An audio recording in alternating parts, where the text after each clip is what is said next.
īstenībā pacēlāju tēmu sākšu ar šo te, kad īstenībā paldies ir jāpasaka pacēlājiem par to, ka man ir pacēlājis šai mašīnai. Šai sievas Hondai, ko es pa laikam pieminu, jo kaut kāda noruna apmēram bija tāda, kad es sievai pateicu, ka mums ir jātiek vaļā no jaunās Škodas un ka es apņemos atkal remontēt mašīnas tikai tad, ja man ir mans pacēlājs savs garāžā, jo tad to var izdarīt ērti un ar komfortu, un tad es esmu gatavs atkal skrūvēt mašīnas. Un sieva man uzdāvināja pacēlāju.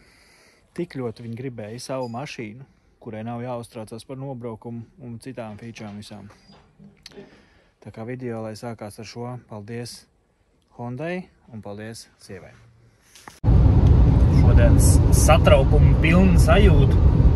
Mans pacēlājs ir piegādāts uz manu darbvietu. Es tā kā uzliku piegādu uz darbnīcām, jo es nezināju, cik liela mašīna brauks. Un mums tur citreiz ciematā tur nevar iegriezties lielākas mašīnas. Tā kā vienreiz granulas nevarēja man atvest. Nu, tā kā es ātri paķēru sievas jau no Hondu kaimiņu piekabu un tagad ragāju pakaļ savam pacēlājam. Tā kā varēšu arī varbūt nedaudz uztaisīt video, kā es savā garāžā ielieku iekšā beidzot pacēlāju un sāku lietas darīt ērti un vienkārši. Sanāk, investēšu savā komfortā. Sieva teica, ka tā man dzimšanas dienas dāvana. Forša dāvana. Tā kā būs arī turpinājums par pacēlāju. Re, kur mums sākās nedaudz demolēšanas darbi. Pirmo piecēlām turni jau, atliksim pareizās vietas, saurpsim caurumus, iztīrīsim, tad uzbīdīs virsū pacēlāju, izlīmeņos un tad ar ķīmiskajiem enkuriem līmēs iekšā, rekur ķīmija, 18 vītņi stieņi, rekur pamošņiks. Jo. Jau. Un tā, tagad atkal jāsalāzerē grīdi, lai viss pareizi attām būtu, uzmērījām ojāģeri, lai saprastu, ka viņš ar atvērtu bagažnieku vāku var pacelties augšā uz pacēlāju, lai viss satilpst. Tā kā tad jau pafilmēšu, kad būs kaut kas izdarīts vairāk. Jānofilmē pati svarīgākā daļa, tā ir izpakošanas prieks. Nu, rādi redzēt. Kas lācītiem vēderā? Visi štopari, drošībiņas. Cik es saprotu, tad instrukcija, lai gan es jau paprasīju, man atsūtīja e-pastā arī instrukcija. Jā, tas pats. Viss tas pats. Cik skaisti. Šitie jau ir apmēram nolikti vietās. Tagad lēnām jāsazīmē caurumiņu būs urpšanai. Un tad atgriezīsimies atkal ar progresu. Tā varu atrādīt, kas padarīts. Pārcelta hidrosistēma uz pašu augšu. Tas nozīmē to, ka man pašlaik atbrīvojās vieta šeit. Man atbrīvojās vieta šeit staigāšanai, pilnīgi pietiekama. Un nākamais ir jāuzstāda šeit pulti. Tad būs jāpārtaisa tā šļauka, jā. Bet nu jā, mazais updates. Hidrosistēma jau ir pārvietot uz augšu. Kā arī ir nolīmeņots, pieskrūvēts pirmais tornis. Tā kā šitam es varētu jau kājas viss kabināt, bet to es vēl nedarīšu. Tagad jānolīmeņo otrais tornis. Un tad, kā sanāk, nolīmeņošu šito torni. Tad es ņemu nost kanālu un sāku vienot šļaukas, troses un visu pārējo. Un tad šodienai varētu arī pietikt jau, ko darīt. Tā nu ko, 10 vakarā. Ar nelielu pusdienu pauzīti esmu pielicis nu jau arī elektrības kasti. Tā nu ko var teikt, ir jau 11 vakarā. Negribu šodien vairāk neko darīt. Parādīšu tad, cik tālās tiku. Tātad divas galvenās troses ir saliktas, bet viņas spriego tad, kad pirmo reizi ceļ augšā, ir jāpaceļ līdz atslēgu. Nu, līdz sāk klikšķēt atslēgas, un tad ir jāregulē troses tā, lai atslēgas vienlaicīgi klakšķ. Tad uzskrūvēju hidraulisko trubu savienojošo kuru dībeļošu pie grīdas. Un laikam esā ritīgi vajadzēs taisīt, lai viņa neskarās ar trosēm. Kaut kā baigi gara. Nezinu, kāpēc. Bet ritīgi gara iedot. Viss ir salīmeņots. Sāņkurots. Sāku vērt atslēgu trosīti. Viņa te pa iekšu nāk augšā, tad pāri rullītim. Tad no vienas puses, ķipa šitā te attaisīt vaļā, pie tā staba būs, ja ir rokturītis, ķipa pavēlkoties šitā rokturīšu, pavilksies arī trosīti, kas caur ruļļiem iziet uz to stabu, atbloķēsies arī otrs stabs uzreiz. Jā, interesanti man pārbūvīt uzreiz sanāca, bet šitas skapis ir ļoti kompakts un te tagad ir viegli staigāt cauri. Tas būs ritīgi ērti. Vēl ir doma tomēr uztaisīt augšā atsaites torņiem. Tāpēc, ka te man sanāca bišķiņi, tad, kad es betonēju grīdu, primāri lielā pēda, viss man bija te. Un tagad nācās pabīdīt torni tomēr uz priekšu. Priekš vajāģa izmēra.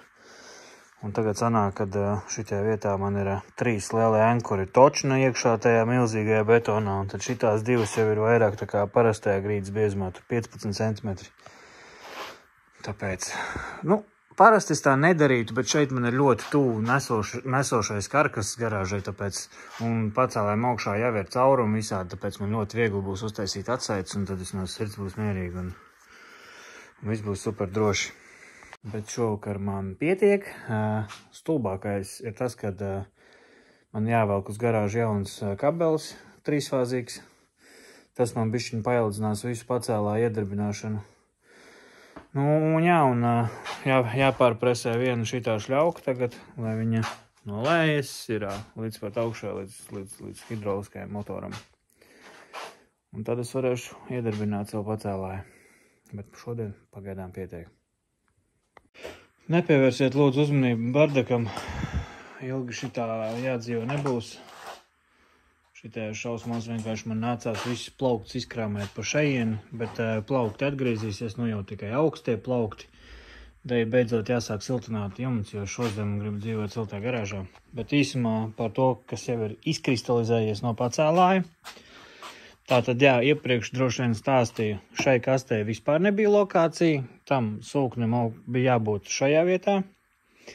Pēc manuāli esošās komplektācijas uz sūkņu bija jābūt pogai, tātad sūknis bija te, nospied pogu, cēl, laid lejām, blablabla. Šis sūknis ar pogu aprīkots nav.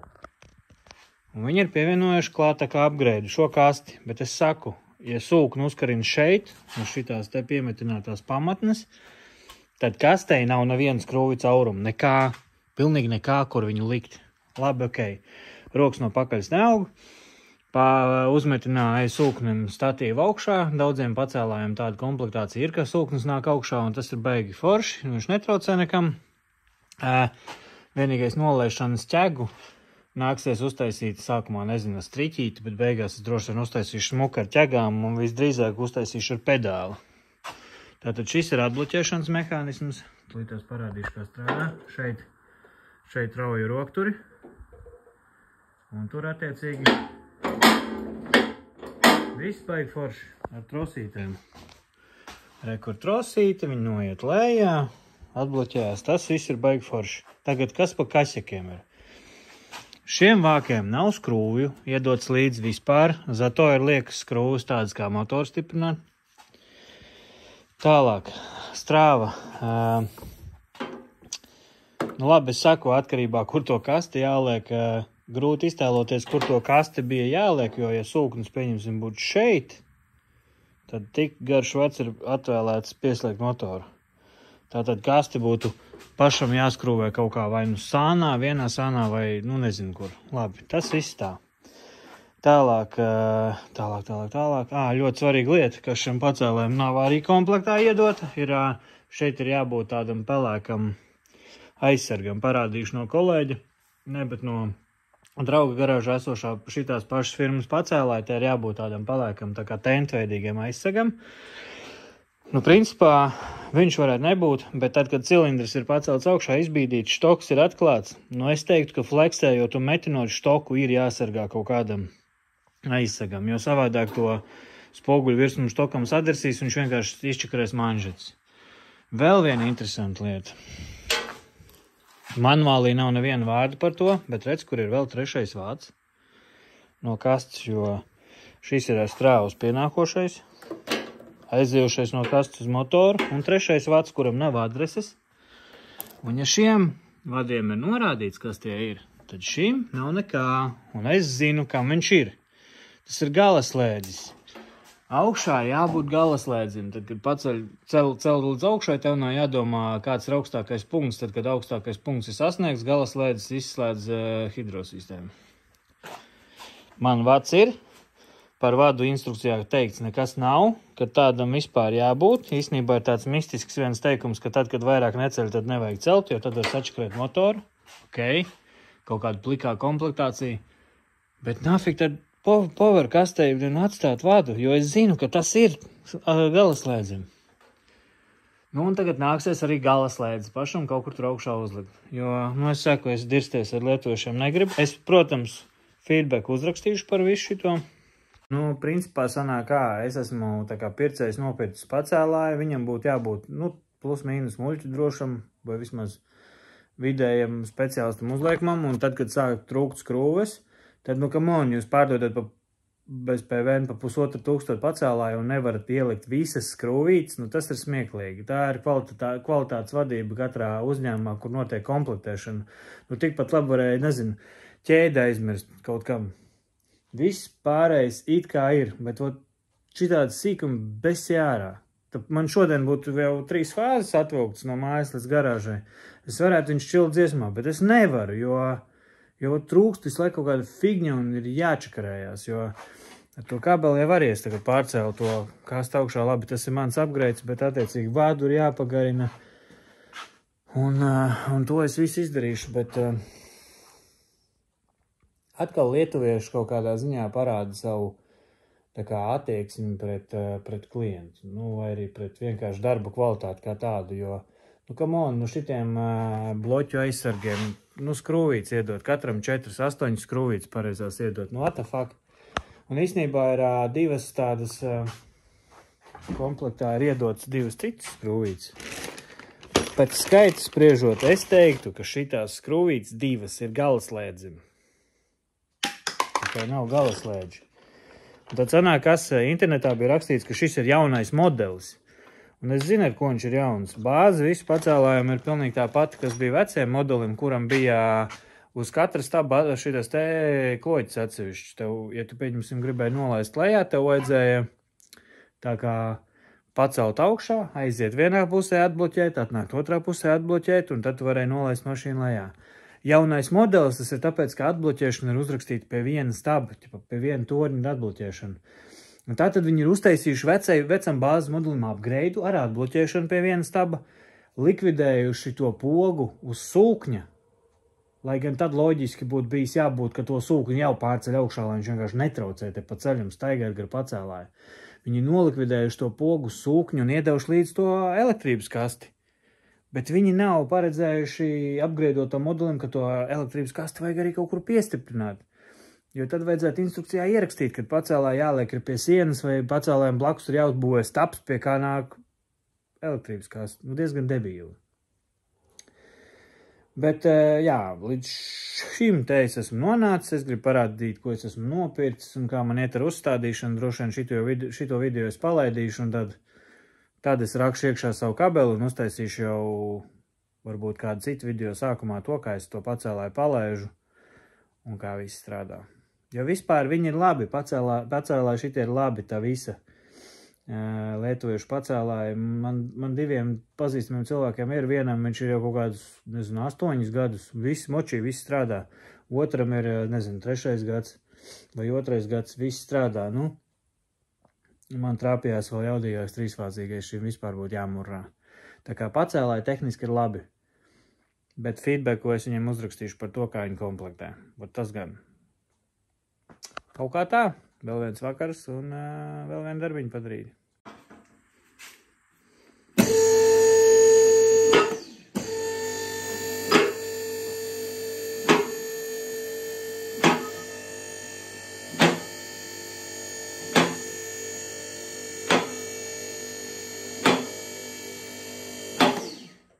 Nu, un tagad ir interesanti. Tas rāmis ir līdz augšai. Viņu nekas neaptur. Viņš stulbi lietuviešies, viņas nevar izturēt. Un prikals kāds ir, pacēlājs nestrādā, kamēr es šitos fuckinos vadus nesatīju kopā. Jo galas lēdzis ir nevis kaut kāds, viņš īsaustais, bet viņš tieši izšķir. Galas lēdzī šitie te ir savienot kopā, un tad, kad nospiež galas lēdzi, tad ir čik. Un pacēlājs nestrādā, bļeļ, tā kā viņš nemaz nevar strādāt bez satītiem šitiem kopā, no what the fuck. Tā parādīšu vēl vienu lietu, ko ir jāņem vērā.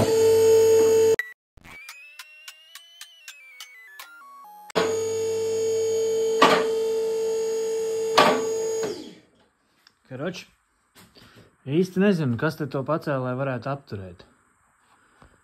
Nu, tur ir pie membrānas jau pieskārās. Bļeļ, augstums ir tāds, ka es jau varu zem rokām reāli staigāt apakšā. Nu, tā kā, pizdiets augstums ir, tas jau ir tas 1,80 m. Bet redz, viņu nekas neaptur. Un ja vien, laikam aptur vienīgi, ja tad cilindrs līdz galam iziet ārā, bet tur jau redz trosi jau tā kā, bišķiņi sāk stiepties, kas man šķiet nav baigi veselīgi. Tā kā principā man laikam pašam vajadzēs izdomāt, kādā augstumā viņu apturēt. Nu, tā sakarīgi, jo es domāju, ka es tālu nemaz šitik augstu mašīnu nepacelšu. Nu, come on.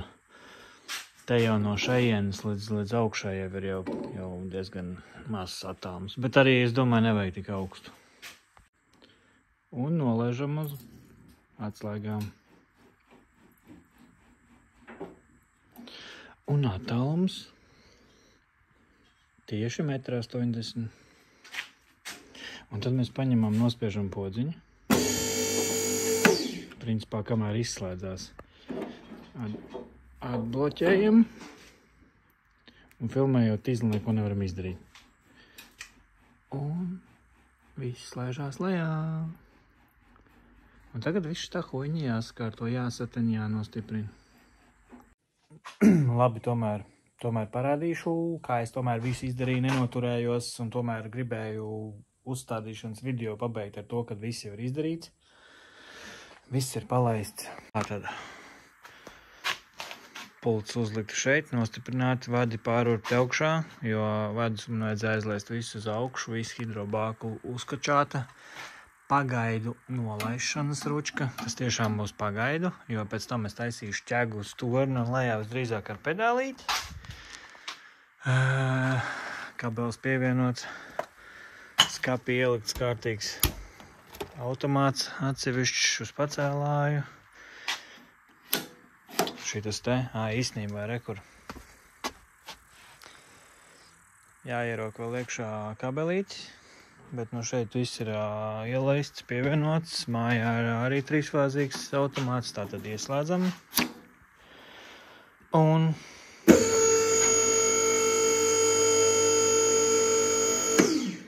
viss strādā. Nolaišanas mehānisms pilnīgi mehānisks. Nu, viņš pašlaik vēl ir pilnīgi jauns, tāpēc viņš tā bišķi raustoties lēžās lejā, jo manžets ļoti stingrs ir cilindros. Pacelās mašīna tā vairs nebūs. Uzstādīju galaslēdzi, kurš šai komplektācijai nav paredzēts. Rekur. Ieliku iekšā galaslēdzi, jo ir arī tā, kad ar mehānisko bloķēšanu rekur ir šitas te metāla rāmis, un viņš tā kā iet cauri tornim uz augšu. Un es uzliku galaslēdzi, jo galīgi maksimumu es viņam tā kā nevaru ļaut, jo tad man metās jau jumtā. Bet paceļot pašā augstākajā pozīcijā, 1,80 m viņš ir. 1,80 m no zemes, tā kā mašīnas varēšu celt ļoti labi. Gludi negāja, ja skaitu pieņemsim to, ka bija jāpārliek kaste, jāpārliek hidrosistēma uz augšu, jāmetina hidrosistēmai stiprinājums. Jā, tad galaslēdzi pats, ko ieliku lietuvieši, īstenībā ļoti neatsaucīgi uz to visu, jo galaslēdzim jau bija jābūt komplektā, viņi to tā kā pārskrēja pāri sarunātajiem un piedāvāja pa maksu man viņu atsūtīt, kas, nu, protams, nav vajadzīgs, jo man ir pašam visādi galaslēdži, un es viņu ieliku, man viss strādā. Pacēlājs ir noregulēts, kājas viss viņam ir saliktas, tā kā domāju, ka tuvākajā šodien, droši vien, šodien īstais vakars garāžā, bet domāju, ka rītdien jau pacelšu mašīnu augšā, pacelāšu, paskatīšos. Bišķiņ jau gribās arī redzēt, kāds viss darbojās. Tā kā tā, pagaidām viss ir čotka. Pirmais tests. Tas ir tik, cik var pacelt. Īstenībā dahu, jā. Augstāk pat ceļ. Ja to kori nojauks, vispār būs pacelt. Es domāju, tad viņu easy var. Tā, lai pieņemsim metinātu apakšu easy. Tikai kori jānojauks. Un īstenībā pilnīgi gar priekšu var staigāt. Likās, ka galds būs jāsīsina. Tomēr nelikos mierā. Karsts kā ele šodien vakarā ir vienkārši tādi tropi. Kamēr bišķiņi piekārtoja garāžu. Visu sabāz apmēram vienā stūrī, tā, lai varētu iedzīt savu zelta gabaliņu galvenais iekšā. Un, man ir tā augša visi jāizjauc ārā. Tas nav vajadzīgs. Tas tur bija augšā uztaisīts. Vienreiz ideja, kā vasarā tur matracis bija nolikts, bet neviens tur negulēja. Bet pirmais testa augstums ir šāds. Torņi stāv stabili. Ceļ augšā ļoti stabili.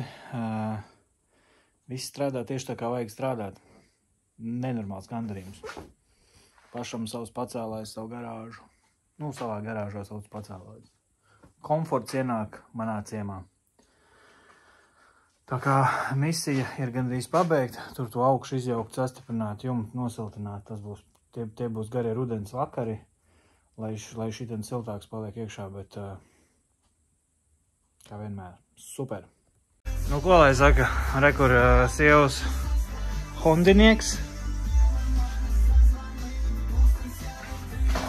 Easy peasy. Testiņi turpinās ar manu pacēlāju. Pasmuko. Labi, nobeigsim šito video tēmu par pacēlāju. Viss ir sataisīts, viss strādā. Līdz pašai augšai var pacelt, jumta augstums pietiek.